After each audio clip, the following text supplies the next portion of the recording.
every 7 to 9:15 PM po, may study hall po kami. Parang review po. Ganun po. Tapos 9:30, may calls po kami na parang, ano po ba, parang siyang formation na bibilangin po lahat kung kumpleto pa din po. Then, pagkakaroon po kami ng snacks. Ano lang po yun? Ribisco and Zesto. Ganun lang po yun. Ano po yun? Sa Sunday night to Thursday night po. Lagi po ganun. Yung ginagawa po namin doon, every may birthday po, since work class po kami, hindi po namin kakainin yung Zestong yun, pati yung Ribiscong yun. Tapos, gising po kami ng 3 AM para sama po namin kakainin yan. Ganun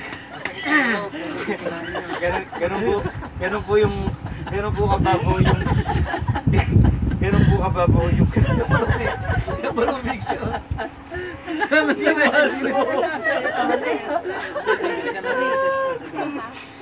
Kaya pala siya dito kay may kami na Ganun po kababaw yung doon pala halagayan.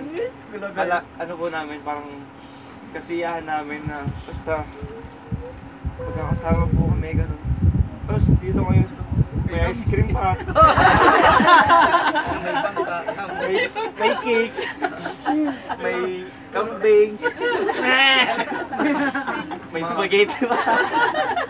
Tapos, hindi lang po classmate ko yung kasama ko, hindi pamilya ko po. May tayo pa. May kambing pa po na nakakaiba po yung amoy. May regalo pa nga eh. Yun lang po. Salamat. Eh!